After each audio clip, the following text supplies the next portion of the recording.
Hi, this is Dave Kettlewell, your host of mastersofharmonica.com, and this is the 6th video in a series on breath. And what a joy it is to be talking about breath, because it is truly the alpha and omega of chromatic harmonica playing. And I always like to show these two at the beginning of each video. The breath is everything. Every note that you play, every effect that you do on your harmonica will be supported by your diaphragm and breath as a general rule, unless you're doing this chirpy thing. So almost everything that you do, whether it's a bend, whether it's vibrato, whether it's a beautiful tone, or something that's maybe like Diaz did down in Argentina, it's going to be based, it was Hugo Diaz, by the way, on the breath. So breath is extremely important. And as you approach your training in the instrument, you always want to keep in mind, are you building your base skill sets, your base skills like granite, so that your building can continue to build and build and build and build over the years as you get better and better as a player. For that to happen, your structure, your foundation cannot crumble. It can't be out of sandstone, because after this much pyramids on top, it'll collapse. These basic foundation stones of key skills must be well developed. And the number one stone, foundation stone, in your training period and my training period is breath. Can't state how important it is. So let's cover another advanced technique. Should you allow breath to go out through your nose when you blow and in through your nose when you draw? Some books say yes, some books say no, but it's important to have that technique because it might be a very long note passage and you don't want to play the harmonic holding your breath.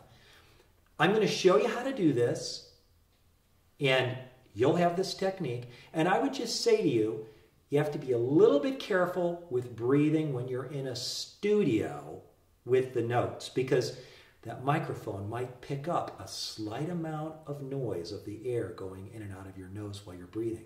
But the rest of the time, I oftentimes do this. It's called circular breathing a lot of times with other instruments. But basically, the technique is to breathe through your nose and exhale when you're doing the blows and the draws. So let me kind of give you just an example, a demonstration. In this instance, I'm going to play the harmonica, blow and draw notes, but I'm not going to let any air go out my nose, which you can kind of control with kind of the area that comes right out of your sinuses.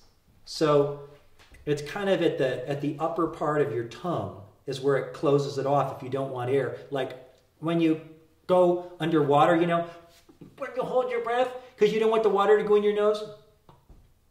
How do you do that? You seal it right in this area, right in here, inside. And so if I seal it, here's what the notes sound like.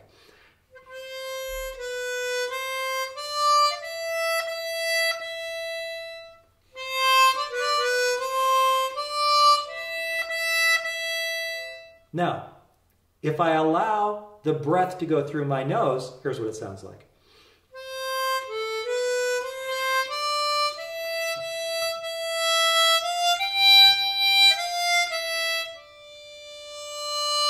Why do I like that? I can play in a more relaxed manner because my body continues to receive oxygen while I'm playing. Where would you not want to use this technique? You want to be cautious about this technique, again, in a recording studio, because that mic's going to pick it up. But here again is closed, where it's like you're going underwater and you're holding your nose, not with your hand, but you don't want to let any air through. And that means that this air is going straight from the diaphragm, right out my mouth, but none of it is escaping out the nose, because you could tell, right, by holding your fingers here.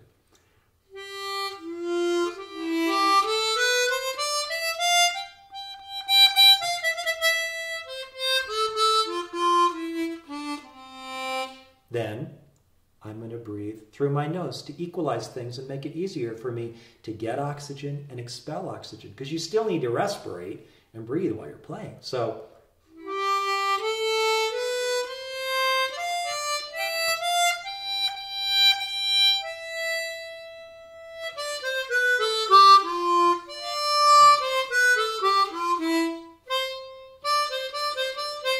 now, on very fast blow to draw changes, you might not want to let the air go out your nose because you want it faster.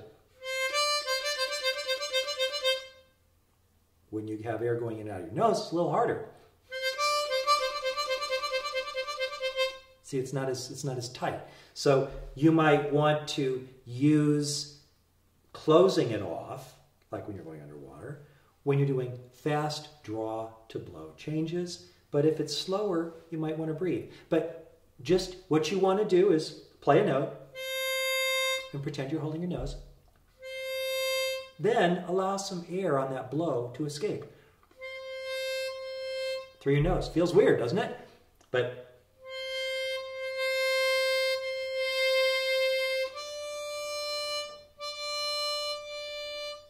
so I'm going to play a blow and a draw note, and I'm going to start sealing it and then open it up in the middle of each note. So when I do this, I'm letting the air go out of the nose.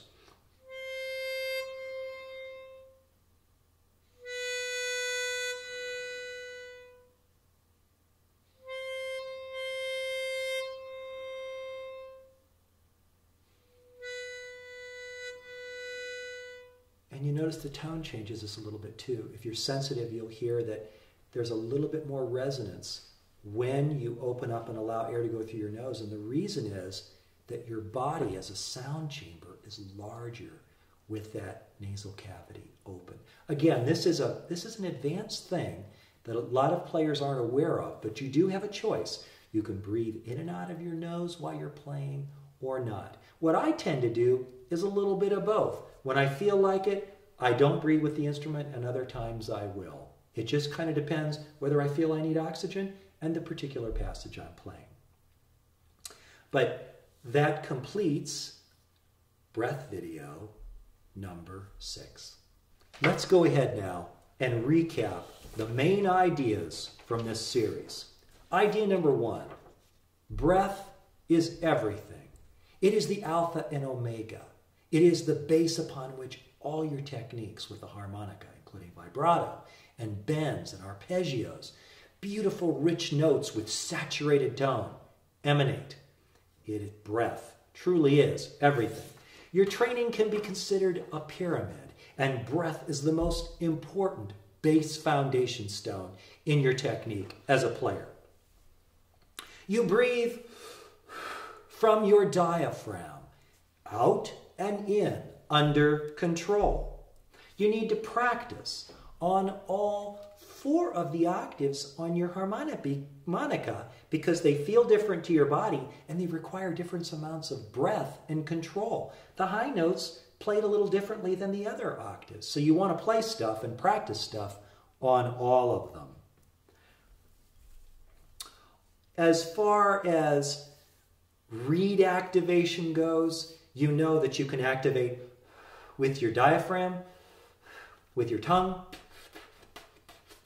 using that to seal and unseal. You can use your glottis.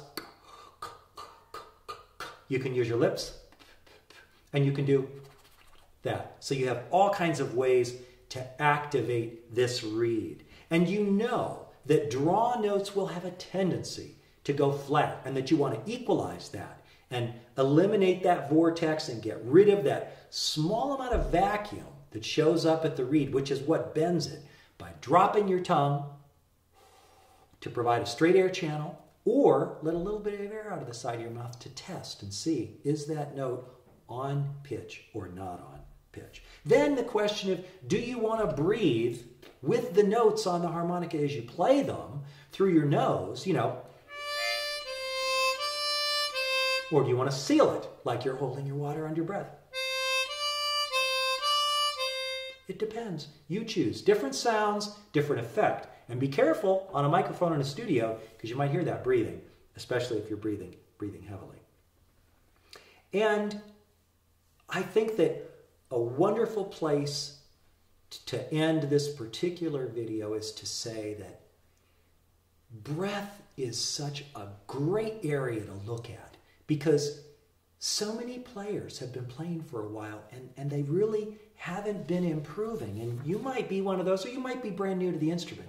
But understand that musicianship is built like a pyramid, stone by stone. And you got to get those foundation stones under control. And the number one thing you can do for your playing to become a wonderful player is to have breath truly under control. There are only a few players in the world of chromatic harmonica that really have breath under total control, which means variable rates of vibrato, bends that they can do anything with, tonal variation in sound, something, and then also their mind, very aware of sound because they listen to a lot of music. But once you get the breath under control, you will be amazed at how quickly your playing will improve and improve. Better tone, richer tone, all the effects under control. Good luck with breath.